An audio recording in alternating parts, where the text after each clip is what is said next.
আজকে এমন একটি রাত যে এই রাত সম্পর্কে কাউকে ধারণা দিতে হয় না। সকলেই জানে আজকে ইবাদত বন্দেগী করলে আল্লাহ তাআলার পক্ষ থেকে অসংখ্য সওয়াব পাওয়া যাবে, এটা সবাই জানে, শুধু আমাদের অভাব শুধু মানা।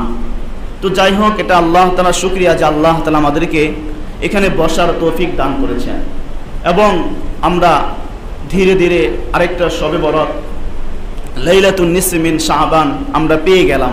সকলে বলি আলহামদুলিল্লাহ। এবং আল্লাহ তাআলার শুকরিয়া যে আল্লাহ তাআলা আমাদেরকে এখনো পর্যন্ত মুসলিম করে রেখেছেন। মুসলমান হিসেবে এখন আমি আছি, এখন আমি বেঈমান হয়ে যাই নাই, এখন আমি বেঈমানের খাতায় নাম লিখি নাই। এটা আল্লাহ তাআলার শুকরিয়া। সর্বাবস্থায় আমাদের শুকরিয়া করা চাই, সর্বাবস্থায় আমরা শুকরিয়া করা চাই যে আল্লাহ তাআলা আমাকে মুসলিম বানিয়েছেন। ও গো আল্লাহ, শুকরিয়া জানাই আমাকে যে মুসলিম করেছ। ও গো আল্লাহ, শুকরিয়া জানাই আমাকে যে মুসলিম করেছ। এটা আল্লাহ তাআলার একটা শুকরিয়া। কারণ আমি আপনি আল্লাহ তাআলার কাছে কিন্তু দরখাস্ত করি নাই। আল্লাহ তাআলা পারতেন কোনো বেঈমানের ঘরে আমাকে জন্ম দেওয়ার জন্য, কিন্তু দেয় নাই। এটা আল্লাহ তাআলার শুকরিয়া, শুকরিয়াতান হিসাবে। এখন আমাদের কি করণীয়? আল্লাহ তাআলা তো ভালোবেসে মোহাব্বত করে আমাকে সৃষ্টি করেছেন। এত সুন্দর চেহারা শুধু আল্লাহ তাআলা দিয়েছেন, এত সুন্দর বডি, এত সুন্দর ফিটনেস, এত সুন্দর চোখ, এত সুন্দর নাক শুধু আল্লাহ তাআলা কেন দিয়েছেন? যেন বান্দা যেন এই সুন্দর চেহারা, এই সুন্দর অঙ্গ প্রত্যঙ্গ দিয়ে যেন বান্দা আমি আল্লাহ তাআলার কাজে নিয়োজিত থাকে, নিয়োজিত থাকে। আল্লাহ তাআলা বান্দাদেরকে শুধু বিশেষ কিছু কিছু অফার দিয়ে থাকেন। সর্ব অবস্থায় আল্লাহ তাআলা আমাদেরকে হুকুম করছেন তোমরা এটা করবা সেটা করবা, কিন্তু স্পেশাল কিছু অফার আল্লাহ তাআলা আমাদেরকে দিয়ে থাকেন। আর সেটাই আজকে আমরা গ্রহণ করার জন্য মসজিদে চলে আসছি। স্পেশাল অফার, এটা কেমন অফার? যে আল্লাহ সুবহানাহু ওয়া তাআলা ওয়াদা এবং জনাব রাসূলুল্লাহ সাল্লাল্লাহু আলাইহি ওয়াসাল্লামের মুখের জবানের কথা, কোন ব্যক্তি যদি ইযা কানাত লাইলাতুন নিসফি মিন শাবান ফাকুমু লাইলাহা ওয়া সুমু নাহারাহা, যে ব্যক্তি আমার উম্মত যারাই আছে তারা যদি ইযা কানাত লাইলাতুন নিসফি মিন শাবান, যারা শাবানের 15তম রাত পেয়ে যাবে, অর্থাৎ শবে বরাত পেয়ে যাবে, ফাকুমু লাইলাহা ওয়া সুমু নাহারাহা, রাত্রিবেলা কি করবে? ফাকুমু লাইলাহা, লাইলুন শব্দ অর্থ রাত, ফাকুমু তারা দাঁড়িয়ে যাবে, লাইলাহা রাতের বেলায় তারা দাঁড়িয়ে যাবে, তারা দাঁড়িয়ে আল্লাহ তাআলা ইবাদত বন্দেগী করতে থাকবে, নামাজ পড়বে, ইবাদত বন্দেগী করবে। ওয়াসুমু নাহারাহা, এবং তারপরের দিন কি করবে? সিয়াম পালন করবে, অর্থাৎ রোজা রাখবে। তাহলে এই হাদিস থেকে দুইটা জিনিস পাওয়া গেল কি? যে আমরা রাত্রে ইবাদত বন্দেগী করব, তারপরের দিন আমাদের কি করণীয়? তারপরের দিন আমরা ওয়াসুমু নাহারাহা কি করব? রোজা রাখবো। যেমন আমি কিছু উদাহরণ দিব, উদাহরণ দিয়ে কথা বলতেও আমি ভালোবাসি, আর একটা বুঝতেও সহজ হয়। যে আমরা এই আজকে রাত্রে যেইগুলো আল্লাহ তাআলার কাছে আবেদন করব, যেইগুলো আল্লাহ তাআলার কাছে আবেদন করব, আয় আল্লাহ আমার এই সমস্যা, আমি অসুস্থ, আমার বাবা অসুস্থ, আমার মেয়ে অসুস্থ, এটা একটা আবেদন। এটা আল্লাহ তাআলার কাছে একটা ফরম দেওয়া, ফরম। সরকারের কাছে যখন আমরা বাজেট যারা নিতে যায় তখন কিন্তু আগেই কিন্তু সরকার এটা সাইন দেয় না, আগে ফরম পাঠাইতে হয়, একটা লিস্ট পাঠাইতে হয়। আমার অমুক জায়গার ভিতরে 20 তলা বিল্ডিং হবে, একটা স্কুল হবে, একটা কলেজ হবে, এটা আগে পাঠাইতে হয়। তারপরে সরকার সেখানে সাইন করে বা অনুমতি দিয়ে থাকেন। তো আজকে আমরা সারা রাত এই হাদিসের আলোকে বোঝা গেল ওয়াকুমু লাইলাহা, যে আমরা এই রাত্রে কি করব? ইবাদত বন্দেগী করব, আল্লাহ তাআলার কাছে আমরা আরজু পেশ করব, আল্লাহ তাআলার কাছে আমরা ফরমান পাঠাবো। এই ফরমান পাঠাইলে শুধু কাজ শেষ না, এটা শুধু ফরমান পাঠানো। এখন এটা গ্রহণ করবেন কিভাবে? ফরমান আমি আল্লাহ তাআলার কাছে পাঠাইলাম, একটা চিঠি পাঠাইলাম, একটা ফর্ম পাঠাইলাম, কিন্তু এই ফর্মটা আল্লাহ তাআলা যতক্ষণ পর্যন্ত আমার এই কথাগুলি, এই ফর্ম যতক্ষণ পর্যন্ত আল্লাহ তাআলা সাইন না দিবেন, ততক্ষণ পর্যন্ত আমরা অনশন ধর্মঘট করব। কি ধর্মঘট ভাই? অনশন ধর্মঘট। বুঝেন নাই অনশন ধর্মঘট? আচ্ছা, কিছুদিন আগে বিশ্ববিদ্যালয়ের শিক্ষার্থীরা অনশন ধর্মঘট করেছিল। খবরে দেখছেন যে ডক্টর জাফর ইকবাল শেষ পর্যন্ত তাদেরকে পানি পান করে অনশন ধর্মঘট এটা বাতিল করেছেন। অনশন ধর্মঘট হলো এটা না খেয়ে ধর্মঘট করা। কি করা? না খেয়ে ধর্মঘট করা। যতক্ষণ পর্যন্ত আমাদের দাবি না মানা হবে ততক্ষণ পর্যন্ত আমরা ধর্মঘট চালিয়ে যাব। এটাকে বলা হয় অনশন ধর্মঘট। অনশন বা অনশন বলা হয়। যতক্ষণ পর্যন্ত আমাদের দাবি পূরণ না করা হবে ততক্ষণ পর্যন্ত আমরা অনশন বা অনশন ধর্মঘট করেই যাব। তো আমরা অনশন ধর্মঘট কিভাবে করব? এই হাদিসের ভিতরে পাওয়া যায়। কি পাওয়া যায়? ইযা কানাত লাইলাতুন নিসফি মিন শাবান, এই রাতে তোমরা আল্লাহ তাআলার কাছে তোমরা আরজু পেশ করবা, অর্থাৎ নফল ইবাদত বন্দেগী করবা, আল্লাহ তাআলার কাছে চাবা। ফাকুমু লাইলাহা ওয়া সুমু নাহারাহা, এবং তারপরের দিন অনশন ধর্মঘট করবা। কি করবা? অনশন ধর্মঘট করবা, অর্থাৎ না খেয়ে তোমরা ধর্মঘট করবা। তো এই হাদিস থেকে দুইটা জিনিস পাওয়া গেল। তারপরের দিন আমরা রোজা রাখবো। রোজা তো আমরা না খেয়ে রাখি নাকি খায়া রাখি? সারাদিন না খেয়ে ধর্মঘট করা। রোজা রাখা মানেই হলো আল্লাহ এই রাত্রে যত ইবাদত বন্দেগী করেছি যতক্ষণ পর্যন্ত তুমি কবুল না করবা ততক্ষণ পর্যন্ত আমরা রোজা ভাঙবো না। যেমন দেখেন না, আমরা ইফতার সামনে রাখি, তারপরেও খাই না। কেন খাই না? যতক্ষণ পর্যন্ত আমার গুনাহ না মাফ করা হবে, যতক্ষণ পর্যন্ত রাতে আমি ইবাদত বন্দেগী করেছি, এই ইবাদত বন্দেগী যতক্ষণ পর্যন্ত কবুল না করা হবে ততক্ষণ পর্যন্ত এই রোজা আমি আর ভাঙবো না। এটাকে বলা হয় অনশন ধর্মঘট। তো আমরা এটা করবো তো ইনশাআল্লাহ, অনশন ধর্মঘট করবো তো ইনশাআল্লাহ। অর্থাৎ আগামীকাল রোজা রাখবো, এটা পারবো তো ইনশাআল্লাহ। রোজা রাখার মানে হলো আজকে যে ইবাদত বন্দেগী করেছি এটা আল্লাহ তাআলা যতক্ষণ পর্যন্ত কবুল না করবেন, আমি যে রাতে এত রাকাত নফল নামাজ পড়লাম, আমি যে কোরআন তেলাওয়াত করলাম, এটা যতক্ষণ পর্যন্ত আল্লাহ তাআলা কবুল না করবেন ততক্ষণ পর্যন্ত আমরা আল্লাহ তাআলার কাছে এটা অনশন ধর্মঘট করেই যাব। পারবো তো ইনশাআল্লাহ। তো এই হাদিস থেকে দুইটা জিনিস পাওয়া গেল। একটা হলো এই রাত্রে আমরা ইবাদত বন্দেগী করবো, হ্যাঁ। 2 নাম্বার, তারপরের দিন রোজা রাখবো। এখন আসেন তারপরের অংশটুকু আল্লাহ রাসূল সাল্লাল্লাহু আলাইহি ওয়াসাল্লাম কি বলেছেন।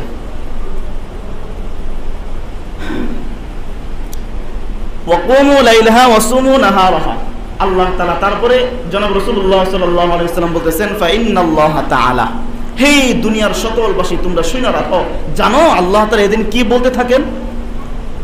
ইয়ানজিলু ফিহা লিগুরুবিশ শামসি ইলাস সামাঈদ দুনিয়া, ইয়ানজিলু ফিহা, আল্লাহ তাআলা এই দিন কি করেন? দুনিয়ার প্রথম আসমানে নেমে আসেন। অর্থাৎ আল্লাহ তাআলার দয়া, আল্লাহ তাআলার মায়া, আল্লাহ তাআলার বরকত, আল্লাহ তাআলার নেক দৃষ্টি বান্দার অতি নিকটে চলে আসে। সেদিন বান্দা অল্পতে আল্লাহকে পেয়ে যায়, অল্প ইবাদতে বেশি সওয়াব। 1-এর ভিতরে 2, এরকম কিছু বই আছে না, 1-এর ভিতরে 3, 1-এর ভিতরে 10। তো এরকম আল্লাহ তাআলা এটাই বলতেছেন জনাব রাসূলুল্লাহ সাল্লাল্লাহু আলাইহি ওয়াসাল্লাম যে এই রাতে আল্লাহ তাআলা প্রথম আসমানে নেমে আসেন। নেমে আসা কি করেন? শুধু এখানেই দায়িত্ব পালন শেষ না, আরেক হাদিসের ভিতরে আসছে যে জনাব রাসূলুল্লাহ সাল্লাল্লাহু আলাইহি ওয়াসাল্লাম বলেন কি, যে এই রাত্রে কিছু ফেরেশতা নাজিল হয়, কিছু ফেরেশতা অবতরণ করে, তারা ঘুরতে থাকে অমুকের ছেলে অমুক, অমুকের বেটা অমুক, অমুকের বেটা অমুক কি করছে না করছে সব কিছু এগুলো দেখশন করে। শেষ পর্যন্ত এগুলি আল্লাহ তাআলার কাছে নিয়ে এটাগুলি পৌঁছে দেয়। তো আল্লাহ তাআলা বিশেষ কিছু টিম আল্লাহ তাআলা এই রাত্রে পাঠান, বিশেষ কিছু স্পেশাল কিছু বাহিনী আল্লাহ তাআলা এই রাত্রে পাঠান। এখন ওই টিমগুলি আইসা যদি আমাদেরকে ঘুমন্ত দেখে, যদি আমরা শুয়ে আছি এটা দেখে, বা আমরা গল্প গুজব করতেছি এটা যদি ওই টিমগুলো দেখে, তাহলে কেমন হবে? মনে করেন আপনার একটা কলেজের টিচার, আপনি একটা শিক্ষক, এখন আপনার উপরে একটা অফিসার আছে, অফিসার অমুক দিন আসবে। এখন অফিসার আইসা যদি আপনাকে দেখে যে আপনি ছাত্রদের নিয়ে ছাত্রীদের নিয়ে পড়াশোনা করছেন না, গল্প করছেন, আপনার চাকরি কয়দিন থাকবে বলেন? কয়দিন থাকবে? বা চাকরি থাকলেও তো আমার ওইরকম আমার ব্যবস্থা তারা গ্রহণ করবে। তো আল্লাহ তাআলা কিছু স্পেশাল কিছু বাহিনী এই রাত্রে চলে আসে, তারা দেখছেন করে কোন বেটা কি করছে, আল্লাহ তাআলা তো সবই জানেন, কিন্তু ফেরেশতাদেরকে কেন পাঠান? ওই যে প্রথমে যখন ফেরেশতারা মন্তব্য করেছিল তাদেরকে কেন সৃষ্টি করবে, এটা করবে সেটা করবে, এই জন্য আল্লাহ তাআলা নিজে ফেরেশতাদেরকে পাঠান। তো এই ফেরেশতারা আসবে, আসার পর আমাদের ইবাদত বন্দিকে অবশ্যই দেখবে। তো আমাদের উচিত এই রাত্রটা আমরা ইবাদত বন্দিগিতে কাটাবো, পারবো তো ইনশাআল্লাহ?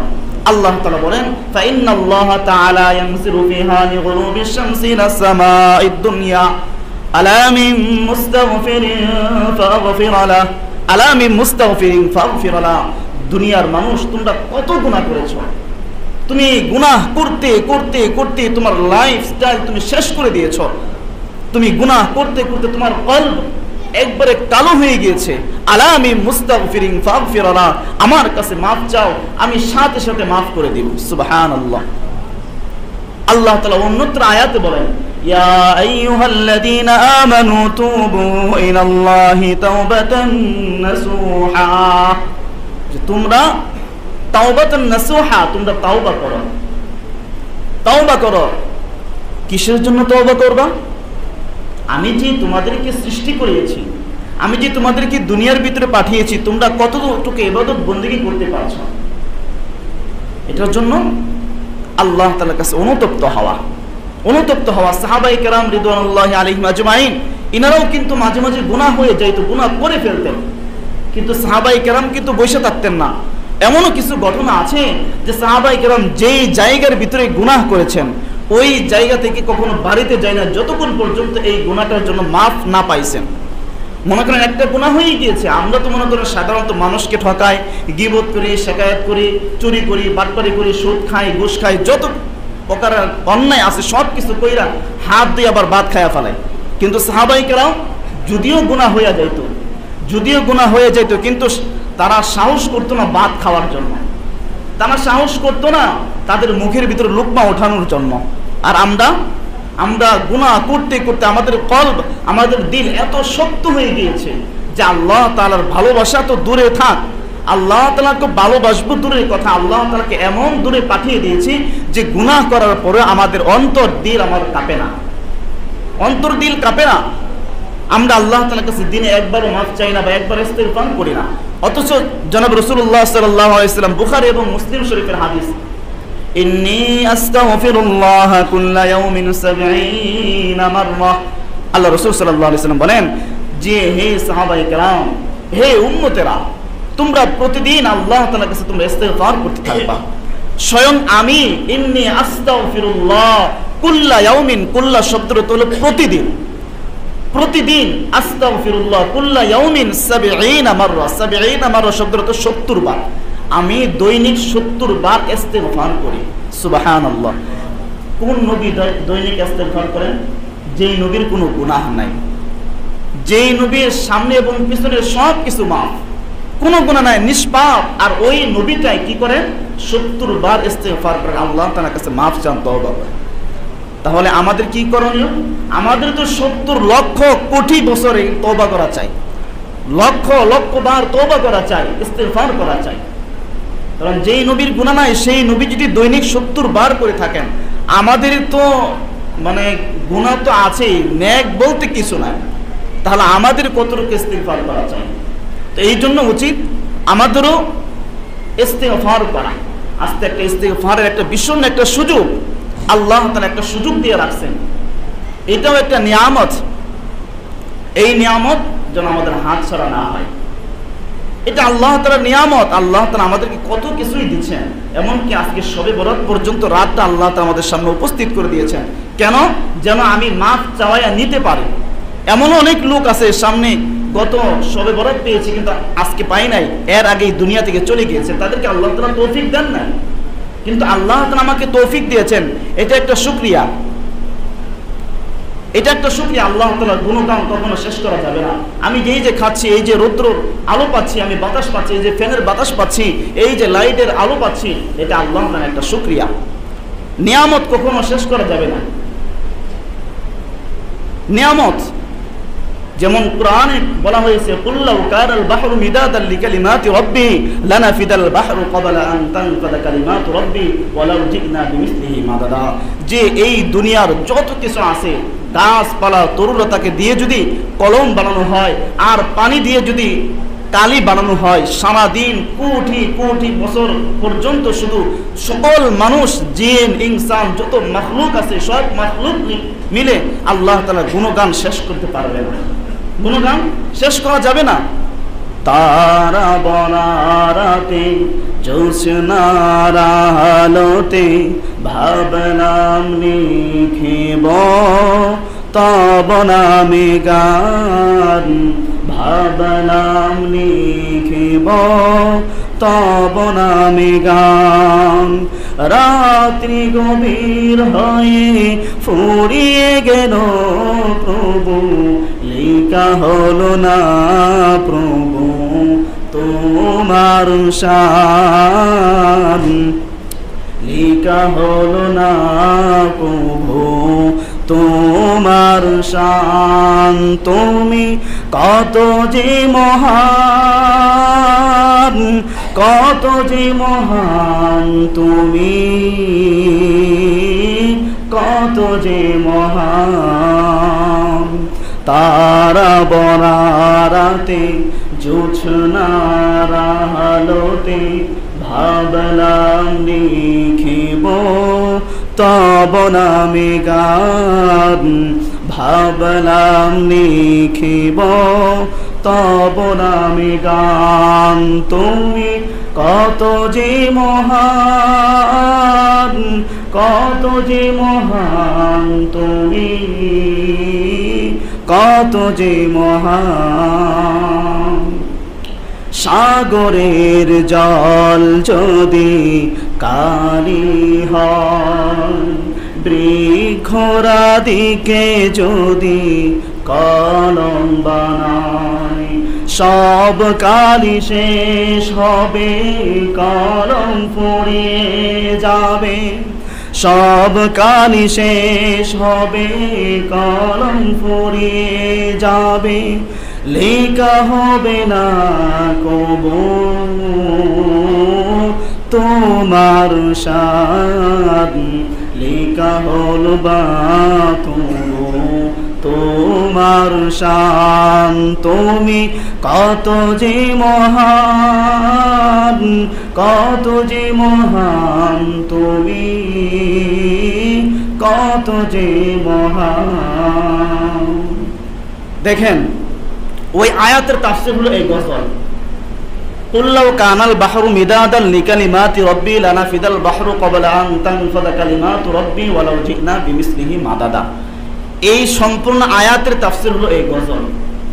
এখানে তুলে ধরা হয়েছে তাম দুনিয়ার যত কিছু তরুলতা, গাছপালা যত কিছু আছে এগুলি দিয়ে যদি কলম বানানো হয়, সাগরের যত পানি আছে এই পানি দিয়ে যদি কালি বানানো হয়, আর এই তারা বড় রাত, এই রাতটাকেও যদি আমাদেরকে দিয়ে দেওয়া হয়, কোটি কোটি বছর রাত যদি দেওয়া হয়, সব কালি কলম সব কিছু শেষ হবে, কিন্তু আল্লাহ তাআলার নিয়ামত যে এত কিছু দিয়েছেন এই নিয়ামত কখনো শেষ হবে না, গণনা করা শেষ করতে পারবো না, গণনা করা শেষ করা যাবে না। কাজে আমাদের এই নিয়ামতের শুকরিয়া করা চাই, শুকরিয়া করা চাই।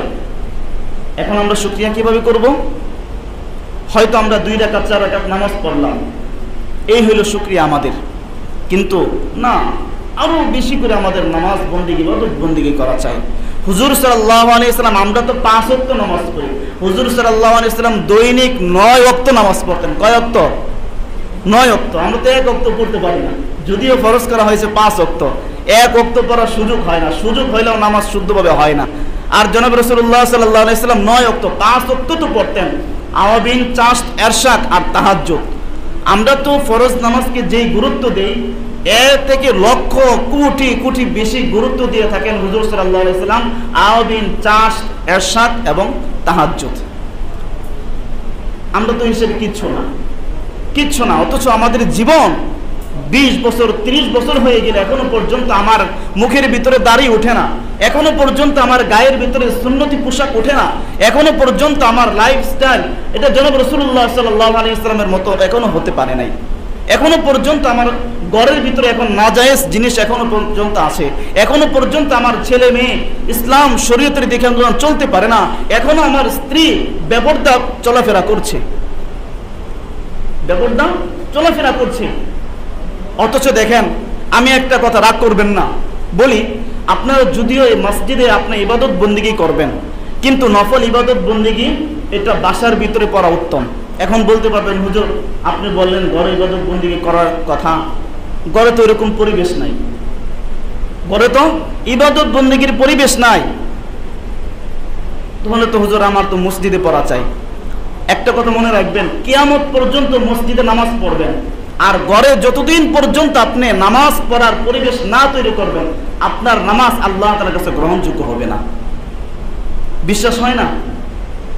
কারণ ঘরের ভিতরে আপনি নাপাক ঢুকায় রাখছেন, আপনার ঘর ঠিক নাই, আপনি ঘরের ভিতরে এখনো পরিবেশ করতে পারেন না নামাজ পড়ার জন্য। 2 রাকাত নামাজ পড়বেন, এইটাই যদি আপনার ঘরের ভিতরে পরিবেশ না থাকে, আপনি কিসের মুসলমান? 2 রাকাত নামাজ পড়বেন, নফল ইবাদত বন্দেগী করবেন, এটাও যদি ঘরের ভিতরে আপনার পরিবেশ না থাকে, তাহলে আপনি যত ইবাদত বন্দেগী মসজিদে এসে ঘন্টার পর ঘন্টা সেজদা দেন, কোনো কাজ হবে না। আগে আপনার ঘর ঠিক করেন, আগে কি করতে হবে? ঘর ঠিক করতে হবে। ঘর, কোরআনের আয়াত, ইয়া আইয়ুহাল্লাযীনা আমানু, যে হে ঈমানদারেরা, কু আনফুসাকুম ওয়া আহলিকুম নারা। এই আয়াতের অনেক তাফসীর আছে। এর কথা একটা হলো যে তোমরা আগে তোমাদের ঘরগুলি ঠিক করো, অর্থাৎ আহাল পরিবারদেরকে ঠিক করো, এটা ফরজ। কিন্তু ফরজ কাজ ওইটা বাদ দিয়ে যদিও মসজিদে এসে নামাজ পড়তেছে, এটা ভালো, আমি বলতেছি না পড়বেন না, যেহেতু ঘরের পরিবেশ নাই, না পড়া চেয়ে পড়াই ভালো। কিন্তু আমাদের উচিত ঘরের ভিতরে নামাজের পরিবেশ করা। এই যে আমরা এই নামাজের পরে যে 2 রাকাত সুন্নত পড়লাম, নামাজের পরে 2 রাকাত সুন্নতটাও ঘরে পড়া উত্তম। নামাজের আগে যত সুন্নত আছে এগুলি ঘরে পড়া উত্তম। জনাব রাসূলুল্লাহ সাল্লাল্লাহু আলাইহি ওয়াসাল্লাম, দেখেন হযরত আম্মা জান আয়েশা সিদ্দিকা রাদিয়াল্লাহু আনহা অনেক হাদিস শুনছেন যে হুজুর সাল্লাল্লাহু আলাইহি ওয়াসাল্লাম সেজদাতে গিয়ে এমন সেজদা করলেন যে আয়েশা সিদ্দিকা মনে করতেছেন যে হুজুর সাল্লাল্লাহু আলাইহি ওয়াসাল্লাম মনে হয় মারা গেছেন। হুজুর আয়েশা সিদ্দিকা হুজুরকে টাচ করলেন, তখন থেকে হুজুর সাল্লাল্লাহু আলাইহি ওয়াসাল্লাম ইশারা নড়ছে, তখন বুঝতে পারলো যে হুজুর সাল্লাল্লাহু আলাইহি ওয়াসাল্লাম জীবিত আছেন। তাহলে বুঝেন আয়েশা সিদ্দিকা রাদিয়াল্লাহু আনহা তিনি হুজুর সাল্লাল্লাহু আলাইহি ওয়াসাল্লামকে কোথায় পাইলেন? ঘরের ভিতরে। তার মানে ঘরের ভিতরে হুজুর সাল্লাল্লাহু আলাইহি ওয়াসাল্লাম নফল ইবাদত বন্দেগী করতেন। আর শুধু ফরজ জামাত এটা মসজিদে নববী, মসজিদে কুবা, বিভিন্ন জায়গায় গিয়ে করতেন। তাহলে আমাদের উচিত ঘরের ভিতরে ইবাদত পরিবেশ করা চাই। তো যাক, 4টা কথা বললাম। একটা হলো যে আমরা তো আল্লাহ তাআলা এই রাতে ইবাদত বন্দেগী করব, তারপরের দিন অনশন দরুমাত করব, অর্থাৎ রোজা রাখবো। তৃতীয় আয়াতের ভিতর পাওয়া গেল যে আল্লাহ তাআলা এই রাতের ভিতরে অসংখ্য মানুষদেরকে মাফ করে দিয়ে থাকেন। এখন ওই অসংখ্য মানুষের ভিতরে আমি আছি কিনা, বা মনে করেন যে এই রাতের ভিতরে কোন হাদিসের ভিতরে এটাও আছে যে আপনার 1 বছরের বাজেট ফেরেশতাদেরকে হাত তুলে দেওয়া হয়, আপনি কি করবেন না করবেন সব কিছু এগুলি ফেরেশতাদের হাতে বুঝাইয়া দেওয়া হয়। তা আপনি যদি এখন অন্যায় করতে থাকেন, বেহায়াপনার কাজ করতে থাকেন, আর এই অবস্থায় যদি আপনার বাজেটটা লেখা হয়, তাহলে কেমন হবে? মনে করেন আপনার ছেলে পানিতে পড়ে মারা যাবে, 1 বছরের একটা বাজেট, আপনার ছেলে পানিতে পড়ে মারা যাবে, আপনি ট্রাকের তৈলে পড়ে মারা যাবেন, আপনার ব্যবসায়িক ক্ষতি হবে, এটা আজকে রাত্রে ফেরেশতাদের কাছে লিস্ট দেওয়া হয়। আর আপনি এই মুহূর্তেই যদি মনে করেন যে আপনি নামাজ পড়লেন না, ইবাদত বন্দেগী করলেন না, নাফরমানি করতেছেন, তাহলে ব্যাপারটা কেমন হয়ে গেল? এদিক দিয়ে আপনার কি লেখা হচ্ছে, কত বড় বিপদ আপনার লেখা হচ্ছে, আর আপনি এদিক দিয়ে খুশি, মহা খুশি, হালুয়া রুটি নিয়ে খুশি। এগুলি করা যাবে না, এগুলি করা যাবে না যতটুকু সময় পারে। আরেকটা কথা বলে গেছে ইম্পর্টেন্ট যে কথা, আপনি সারা রাত্রি ইবাদত বন্দেগী করলেন, ফরজ নামাজ পড়লেন না, এই ইবাদত বন্দেগী আপনার কোনো কাজ হবে না। অথচ হাদিসের ভিতরে এটাই আছে, যে ব্যক্তি এশারের জামাত পড়লো এবং ফজরের জামাত পড়লো, সে যেন সারা রাত্রি ইবাদত বন্দেগী করলো। সুবহানাল্লাহ। তাহলে কোনটা উত্তম? রাত্রে সারা রাত্রি ইবাদত বন্দেগী করা, নাকি এশারের জামাত পড়া ফজরের জামাত পড়া? এশার পরে ফজরের জামাত পড়া। তো এই যে এখানে যতগুলি লোক আছে, ফজরের সময় কি পাওয়া যাবে? সবাইকে পাওয়া যাবে? যা হোক, আল্লাহ তাআলা যেন আমাদের সকলকে ফজরের জামাত পড়ার তৌফিক দান করেন, আমিন। তো যাই হোক, হাদিসের পরেও অংশ, ফাইন্নাল্লাহ তাআলা ইয়ানজিলু ফিহা লিগুরুবিশ শামস ইলা সামাঈদ দুনিয়া আলামি মুস্তাগফিরিন ফাগফির লাহু। ওই যে যারা গেছে ওদেরকে ইশারা দেন, যেন কতক্ষণ লাগবে? আলামি মুস্তাগফিরিন ফাগফিরলা আলা কাযা হাত্তা ইয়াতলু আল ফজর। আল্লাহ তাআলা বলতে থাকেন কার কি প্রয়োজন এরকম করতে করতে হাত্তা ইয়াতলু আল ফজর, এমন কি ফজর পর্যন্ত ডাকতে থাকেন। সুবহানাল্লাহ। স্বয়ং আল্লাহ তাআলা, আমাদের গুনাহ হয়েছে মাথা ব্যথা, আমাদের মাথা ব্যথা নাই, কিন্তু আল্লাহ তাআলা ডাকতেছেন। এই জন্য আমরা যে গুনাহ করেছি এই গুনাহের জন্য আজকে একটা সুবর্ণ সুযোগ আল্লাহ তাআলার কাছ থেকে মাফ চাওয়া নেওয়া। আমি আগেও জুমার সময় বলেছিলাম যে এই রাতটা কিন্তু সকলের জন্য না, এটা একটা বোনাস কিন্তু আবারও বলতেছি কথাটা, বোনাস কিন্তু সবাইকে দেওয়া হয় না। যারা সঠিকভাবে যারা চাকরি করে, সঠিকভাবে যারা দায়িত্ব পালন করে তাদেরকে বোনাস দেওয়া হয়। আপনার কর্মচারীকে আপনি কিন্তু দৈরে আইন না বোনাস দিবেন না। আপনার কারখানাতে সে কাজ করে নাই, আপনি রাস্তা থেকে একজন লোক দৈরে নিয়ে আসে আপনি 10,000 20,000 টাকা বোনাস তাকে দিবেন না, কারণ আপনাকে পাগলা কুকুরে কামড়ায় নাই। কারণ বোনাস মানুষ তাকে দেয় যে তার অফিসে কাজ করেছে। আমাকে আপনারা রোজার ভিতর বোনাস দিবেন না, নাকি অস্বীকার করবেন? দিবেন, কিন্তু কেন দিবেন? আমি যদি ইমামতি না করতাম বা দায়িত্ব না থাকতাম বোনাস দিতেন আমাকে তো চিনতেন না, তো বোনাস কেন দিবেন? আমি এখানে দায়িত্ব নিয়োজিত ছিলাম, এই জন্য বোনাস দিবেন। এখন আমি যদি দায়িত্ব না পালন করে থাকি আমাকে বোনাস দিবেন না। ঠিক আল্লাহ তাআলা বলতেছেন দুনিয়ার সমস্ত মাখলুক হলো আমার গোলাম, দুনিয়ার সমস্ত মাখলুক আমার গোলাম। এই গোলামগুলি, এই মানুষগুলি যারা পুরা বৎসর 5 ওয়াক্ত নামাজ আমি আল্লাহ তাআলার হুকুম সঠিকভাবে পালন করেছে, তাদের জন্য আজকের রাতটা হলো বোনাস, তাদের জন্য এই রাতটা হলো বোনাস। এখন কথা হলো যে হুজুর আপনি যে বললেন যে এটা তাদের জন্য বোনাস যারা অতীতে যারা আল্লাহ তাআলার হুকুম আহকাম পালন করেছে। আমি তো নামাজও ঠিকমতো পড়তাম না, হুজুর আমার কি এটা বোনাস হবে না? না, আমি কখন আপনাকে নিষেধ করবো না যে আপনার এটা বোনাস না। হ্যাঁ, আপনার হতেও পারে, কারণ আল্লাহ তাআলা দয়াশীল। এই রাতটা একটা অফারের রাত, এই রাতটা একটা অফারের রাত। আল্লাহ তাআলা আপনাকে অবশ্যই মাফ করে দেবেন, এটা সকলে আশাবাদী। আল্লাহ তাআলার সাথে এটা একটা আশা, আল্লাহ তাআলার উপর এটা একটা আশা রাখা যে আল্লাহ তাআলা আমাকে মাফ করে দিবেন, এটা আশা রাখা, দিলের ভিতরে সাহস রাখা আল্লাহ তাআলা আমাকে মাফ করে দিবেন। এখন আসেন যে আল্লাহ তাআলার কাছে আমরা মাফ চাবো। মাফ এমন একটা জিনিস, এটা মানুষকে মানুষ মাফ করে দিতে পারে, ভাই আমাকে মাফ করে দেন, দিয়ে দিল। কিন্তু আল্লাহ তাআলার কাছে মাফ চাওয়ার জন্য কিছু পদ্ধতি আছে, কিছু নিয়ম আছে। শুধু আইসা বললাম আল্লাহ মাফ করে দাও, দিল থেকে বললাম না, এইভাবে কিন্তু আল্লাহ তাআলা মাফ করে দেন। আমাদের দিল থেকে বলতে হবে। যে জুমার সময় বলেছিলাম কারো হক যদি নষ্ট করে থাকে এই হকগুলি আগে আমাদের এটা আদায় করতে হবে। দোয়া কবুল হওয়ার জন্য কয়টা শর্ত বলেছিলাম? 3টা শর্ত, তাই না? একটা হলো অনুতপ্ত হওয়া, 2 নম্বর গুনাহ ছেড়ে দেওয়া, 3 নম্বর ভবিষ্যতে ওই গুনাহ না করা, 4টা বলেছিলাম। তো 5 নম্বর হলো এই গুনাহটা যদি বান্দার হকের সাথে সম্পৃক্ত হয়ে থাকে, এই গুনাহটা যদি বান্দাকে ঠকানোর গুনাহ হয়ে থাকে, মানুষকে খুন করার গুনাহ হয়ে থাকে, মানুষকে অপমান করার গুনাহ হয়ে থাকে, গীবত করার গুনাহ হয়ে থাকে, এই গীবত আমি যার জন্য গীবত করেছি, যাকে নিয়ে গীবত করেছি, যার টাকা মেরে দিয়েছি, এই সমস্ত কিছু তাকে দিয়ে দেওয়া। গীবত করেছি তার কাছে মাফ চাওয়া নেওয়া। আমি 1 লাখ টাকা মেরে দিয়েছি, তার কাছে এই টাকাটা বুঝিয়ে দেওয়া। এরকম যদি করতে পারি তো বান্দার হকটা মাফ হবে, অন্যথায় মাফ হবে না। তাহলে আজকে রাত্রে মাফ পাওয়ার জন্য শর্ত হলো 4টা।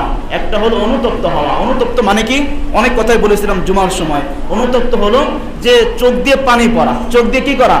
পানি পড়া। যদি চোখ দিয়ে পানি পড়ে তাহলে বুঝতে পারবেন গুনাহ, আপনার দোয়া কবুল হয়েছে, আপনার দোয়া কবুল হয়েছে। এটা দোয়া কবুল হওয়ার একটা আলামত। কারণ চোখ দিয়ে পানি কিন্তু আমাকে সারাদিনই করবেন, চোখ দিয়ে পানি আসবে দিন থেকে যদি না করি। চোখ দিয়ে পানি কিন্তু মানুষের সহজে আসে না। তা আপনার গুনাহের জন্য লজ্জিত হয়ে যদি চোখ দিয়ে পানি ফেলান, সাথে সাথে এটা আল্লাহ তাআলার দরবারে কবুল হয়ে যাবে, সাথে সাথে কবুল হয়ে যাবে। কিন্তু আমাদের মাফ চাইতে হবে, মাফ। তো অনেকেই বলে শবে বরাত এটা বেদাত। অনেক জায়গায় যারা ওই ফোন চালান, ইউটিউব যারা ব্যবহার করেন, অনেক বক্তার আলোচনা পাবেন যেটা বেদাত বলে থাকে। বিদাত দেখেন, মানুষ কিন্তু এমনিতে কিন্তু ইবাদত বন্দী করতে চায় না, তাই না? তো কিছু লোক আছে দেখবেন ইবাদত থেকে বঞ্চিত করার জন্য তারা বিভিন্ন পায় তারা করে থাকে। এমনি তো মানুষ 5 ওয়াক্ত নামাজ পড়ে না।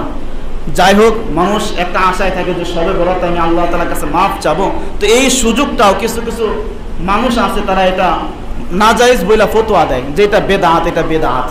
আসলে শবে বরাত সম্পর্কে স্পষ্ট কোরআন এবং হাদিসের সহিহ হাদিস দ্বারা প্রমাণিত, সহিহ হাদিস দ্বারা প্রমাণিত। যারা বেদাত বলে এরা আসলে ওই সমস্ত মাউজু হাদিস দিয়ে তারা দলিল দিয়ে থাকে জয়ীফ হাদিস দিয়ে দলিল দিয়ে থাকে। তো আমাদের উচিত আল্লাহ তাআলার কাছে মাফ চাওয়া। কিন্তু আমরা একটা বারের জন্য চিন্তা করি না যে আল্লাহ তাআলা আমাকে হায়াত দিলেন, যে আল্লাহ তাআলা এত সুন্দর চেহারা দিলেন, কিন্তু এই আল্লাহ তাআলাকে আমরা কিভাবে ভুলে যাইতেছি। আল্লাহ তাআলা কোরআনুল কারীমের বলতেছেন, ইয়া আইয়ুহাল ইনসান মা গাররাকা বিরাব্বিকাল কারীম, হে মানুষ তোমাকে কে ধোঁকা দিল, কে তোমাকে ধোঁকা দিল, কে তোমাকে আমি আল্লাহ তাআলা থেকে দূরে সরিয়ে রাখলো।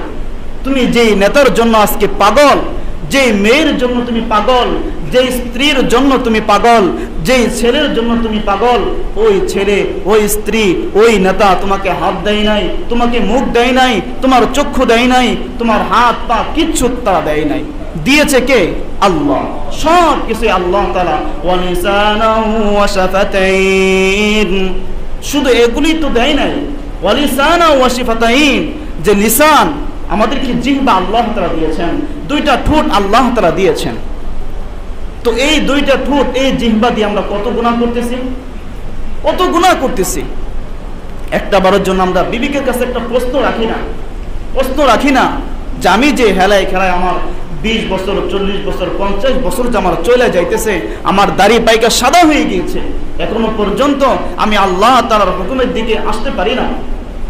আর মহিলাদেরকে বলবো, তাদের চুল পাইকা সাদা হয়ে গেছে, এখনো পর্যন্ত টিভির সামনে থেকে আসতে পারে না, এখনো পর্যন্ত পর্দার ভিতরে আসতে পারে না, এখনো পর্যন্ত অন্যায়, বেহায়াপনা, নির্লজ্জতার কাজ তারা করে যাচ্ছে, এখনো পর্যন্ত বাচ্চার মা হয়ে গিয়েছে, নাতি হয়ে গিয়েছে, এখনো পর্যন্ত তারা বাজারে যাচ্ছে, এখনো পর্যন্ত পর্দা মাফিক তারা বাজারে যাচ্ছে পারে না, এখনো পর্যন্ত তারা পুরুষের সাথে পর্দা করতে পারে না। অথচ তাদের বয়স কোন দিকে চলে যাচ্ছে, কোন দিকে চলে যাচ্ছে। আমার বয়স, এক সময় আমিও ছোট ছিলাম, আমার দাড়ি ছিল না, এখন দাড়ি উঠে গেছে, এক সময় দাড়িগুলো পাইকা যাবে। আপনাদের দাড়ি পাইকা গেছে, আমার দাড়ি পাকে নাই। কিন্তু আপনাদের মতো যে আল্লাহ তাআলা হায়াত দেন, আমার দাড়ি পাইকা যাবে, তো দিনে দিনে কি করছি, মৃত্যুর দিকে আমরা ডুইলা পড়ছি। কিন্তু একটা বড় জন্য চিন্তা করতেছেন, আমি যে মারা যাব, সেই অন্ধকার কবরে আমার সাথে কে যাবে? যেই সন্তানের জন্য এত কষ্ট করছি, যেই পিতার জন্য এত কষ্ট করছি, যেই মায়ের জন্য এত কষ্ট করছি, যে স্ত্রীর জন্য এত কষ্ট করছি, এই স্ত্রী, এই সন্তান, এই ছেলে মেয়ে, ধন সম্পদ কিচ্ছু আমার সাথে যাবে না, আমার সাথে শুধু যাবে নেক আর আমল। আর এই নেক আমলের পিছনে আমরা মেহনত করছি না, আমরা শুধু মেহনত করছি যে কত ধন সম্পদ আমার, এটা কি বলা হয়, কত ধন সম্পদ আমরা মনে করি আগাই করতে পারবো, জোগাড় করতে পারবো, কত ধন সম্পদ আমি বাড়াইতে পারবো, এটার পিছনে শুধু ছুটতেছি, এটার পিছনে শুধু ছুটতেছি। একটা বারের জন্য চিন্তা করছি না যে আমার তো কবর দেশে যাইতে হবে, আমি যখন মারা যাব আমার ছেলে, আমার মেয়ে আব্বু আব্বু বলে চিৎকার পারবে, আমার স্ত্রী চিৎকার পারবে, কিন্তু আমি তখন কথা বলতে পারবো না। সকলের আওয়াজ আমি শুনতে পারবো। যারা আমাকে বেশি ভালোবাসতো, যারা আমাকে মহাব্বত করতো, আপনার ছেলে পর্যন্ত ঘর থেকে বের করে দিবে, তারপরেও আপনাকে ঘরে রাখবে না। যেই ছেলের জন্য এত কষ্ট করছেন, ওই ছেলে পর্যন্ত আপনাকে ঘর থেকে বের করে দিবে। যে স্ত্রীর জন্য আপনি এত কষ্ট করছেন, আপনি মারা গেলে স্ত্রী পর্যন্ত আপনার সাথে থাকবে না। স্ত্রী বলবে আমার ভয় করে, তাকে দূরে নিয়ে যাও, তাকে উঠানে নিয়ে যাও, তাকে এই দিকে সেই দিকে নিয়ে যাও, আমার সাথে তাকে রাখো না। এই কলিজার টুকরা স্ত্রী পর্যন্ত আপনার সাথে সেদিন কাজে লাগবে না, শুধু কাজে লাগবে নেক আর আমল, নেক আর আমল। এই জন্যই তো জনাব রাসূলুল্লাহ সাল্লাল্লাহু আলাইহি ওয়াসাল্লাম মৃত্যুর আগ পর্যন্ত আফসোস করে বলে গেছেন, হে আমার উম্মতরা, তোমরা নামাজকে কখনো ছাইরো না, তোমরা নামাজকে কখনো ছাইরো না। মনে রাখবা, যখনই তুমি নামাজ ছাইরা দিবা, তোমার যতই ধন সম্পদ থাকুক, তোমার যতই ধন সম্পদ থাকুক, এই ধন সম্পদ কোনো কাজে আসবে না। নামাজ ছাইরা দিলা তো তোমার কপালটা শেষ করে দিলা, নামাজ ছেড়ে দিলা তোমার জিন্দেগি বরবাদ করে দিলা, নামাজ ছেড়ে দিলা তোমার দুনিয়াও শেষ, আখিরাতও শেষ। যদিও তোমার লক্ষ কোটি কোটি টাকা থাকে, কিন্তু এই লক্ষ কোটি কোটি টাকা গরু ছাগলে খাবে, কিন্তু এই টাকা কোনো কাজে আসবে না। শুধু কাজে আসবে নেক আর আমল। 5 ওয়াক্ত নামাজ, আমি তো গত অনেক জুমাও বলি যে নামাজ না পড়া সত্ত্বেও যদি ধন সম্পদ বৃদ্ধি পাইতে থাকে, এটা আযাবের পূর্ববাস। আমি 1 ওয়াক্ত নামাজ পড়ি না, 1 ওয়াক্ত নামাজ পড়ি না, আমার ধন সম্পদ বৃদ্ধি পাইতেছে, আমি দিনে লাখ লাখ টাকা ইনকাম করতেছি, আমি নামাজ পড়তেছি না, এটা আল্লাহ তাআলা আমাকে ছাড় দিচ্ছেন, আল্লাহ তাআলা আমাকে ছাড় দিচ্ছেন। নামাজ না পড়া সত্ত্বেও ধন সম্পদ বৃদ্ধি পাওয়া, এটা আযাবের পূর্ববাস। আল্লাহ তাআলা আমাকে ছাড় দিচ্ছেন, ছাড় দিয়ে উঠাইতে উঠাইতে এমন এক আছাড় দিবেন, এক আছাড় আমি মৃত্যুর কোলে ডুবে পড়ব। এমন এক আছাড় দিবেন, এক আছাড়ে মৃত্যুর কোলে ডুবে পড়ব। কাজেই এখনো বিবেক দিয়ে চিন্তা করেন, বিবেক দিয়ে চিন্তা করেন, বিবেক দিয়ে চিন্তা করেন। বিবেক দিয়ে যদি আমি চিন্তা না করি, তাহলে আমার জীবনটা কি হবে? এত সুন্দর ঘর বাড়ি আল্লাহ তাআলা আমাদেরকে হেফাজত করুন, সকলে বলেন আমিন। তো যাই হোক, যে সমস্ত কথা বললাম, আল্লাহ তাআলা আমাদের সকলকে, লাইটগুলি বন্ধ করি, লাইটটা বন্ধ করি পাশে। আল্লাহ তাআলা আমাদের সকলকে সমস্ত কথার উপর আমল করার তৌফিক দান করুক। এখন কয়েক মিনিট জিকির হবে, জিকির উপরে দোয়া হবে ইনশাআল্লাহ।